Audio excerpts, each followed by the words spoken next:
Baik, saudara, kita masih di Sapa Aceh terkait dengan sosialisasi pembinaan dan pemberdayaan penyandang HIV/AIDS. Saya jadi tambah wawasan juga terkait dengan beda ternyata HIV, kemudian AIDS. Orang dengan HIV dan AIDS itu sendiri, ada yang memang sudah terserang HIV, virusnya sendiri, kemudian ada yang memang sudah tergolong AIDS, gitu ya dokter ya, supaya gitu, kita tidak salah paham terkait dengan hal ini. Dan ruang gerak untuk penyebarannya juga atau penularannya juga terbatas ternyata, tidak seperti yang dibayangkan. Mungkin ada paradigma yang harus kita sampaikan supaya pemahaman kita makin bertambah. Saya masih ke Pak Karimudin terkait dengan preventif yang dilakukan, pencegahan. Apalagi yang kemudian dilakukan terkait dengan itu yang poin yang kedua adalah kita untuk program pencegahannya ada yang namanya PPIH, artinya program pencegahan dari ibu ke anak. Jadi kita harapkan karena memang data kasus yang kita punya ibu rumah tangga banyak yang positif HIV, akhirnya ada program PPIH di mana diusahakan ketika ada ibu yang positif HIV, anaknya ketika dilahirkan negatif HIV, dan itu ada untuk program PPIH-nya sendiri dengan di bawah perawatan daripada dokter. Itu program yang kedua.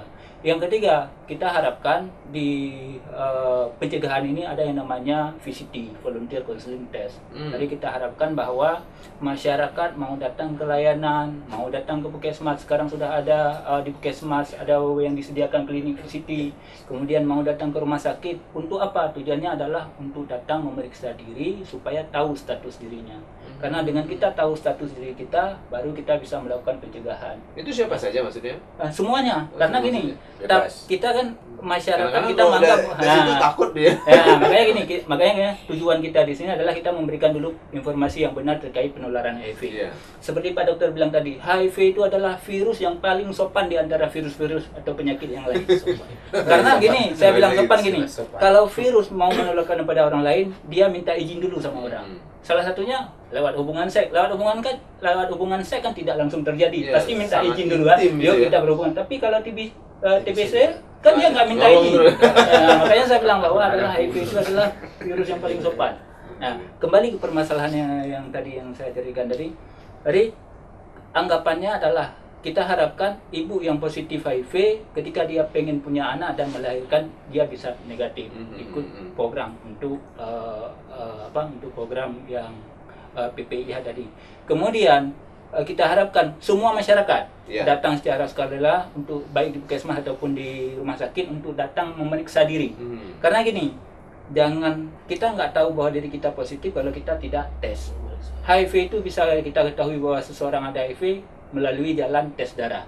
Kalau tidak dites darah, kita nggak tahu orang tersebut positif atau negatif. Itu dia pemahamannya. Baik, kalau jumlah sendiri di Aceh boleh diberitahukan? Sekarang Aceh dari tahun 2004 kita menjumpai satu kasus, dan sekarang per November 2018 kita sudah ada 773 kasus atau orang yang positif HIV.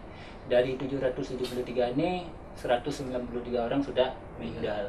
Nah, yang lainnya baru masih hidup dan itu di bawah dalam pengawasan dokter atau dalam pengawasan kelompok dampingan. Makanya masuk di program ketiga, ada namanya kuratif. Kuratif itu kita sering katakan dengan CST, support, CST, care, support, and treatment. Artinya pengobatan, perawatan, dan dukungan. Nah, ini sudah masuk ke ranahnya dokter, ranahnya rumah sakit. Jadi orang ini akan memberikan perawatan dan penunjang. Karena gini, di dalam program CST ini nanti akan dikontrol. Kita harapkan ketika orang yang positif HIV dia diberikan obat tersebut tadi sudah dikatakan oleh Pak Dokter ada namanya ARV, antiretroviral atau antiretrovirus. Kemudian setelah dia mendapatkan ARV, dia harus patuh terhadap obat tersebut. Karena kalau dia tidak patuh, bisa saja terjadi resistensi obat. Resistensi obat.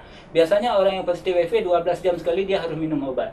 Kalau dia tidak patuh terhadap minum obat tersebut, maka dia akan resistensi. Dan ini akan terjadi hal yang sebelum saya ke dokter terkait dengan penanganan beberapa yang sudah dalam pengawasan dokter tadi, saya ke dinas sosial terlebih dahulu. Dari jumlah tadi itu yang kan tidak seluruhnya, ada yang memang ditangani, diberikan pembinaan dan pemberdayaan. Ini jumlahnya berapa, Pak? Yang kita tangani untuk tahun 2018 ya, tahun ini itu ada 40 orang dalam bentuk asistensi uang tunai. Uang tunai. Kemudian ada juga dalam bentuk pemberdayaan usaha ekonomis produktif. Itu juga sebanyak 40 orang. Nah, jadi ada 80. Nah, jadi sebenarnya kenapa jumlahnya masih sangat sedikit, karena memang sebesar itu ketersediaan anggarannya. Ya. Nah, tetapi sebenarnya yang ingin saya sampaikan di sini adalah para penderita HIV ini rata-rata HIV, kalau nggak mungkin kita suruh kerja lagi, karena dia udah sakit ya. HIV ini terutama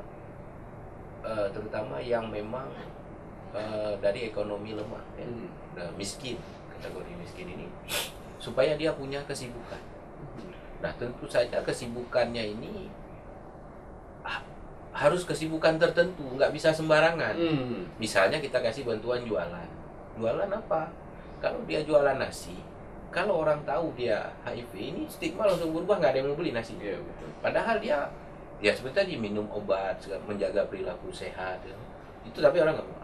Kita harus mencari usaha-usaha yang membuat mereka tidak berhubungan langsung dengan pembeli, atau tidak berhubungan langsung dengan orang. Misalnya jualan voucher HP, ya, jualan voucher, jualan yang seperti itulah yang tidak langsung berhubungan.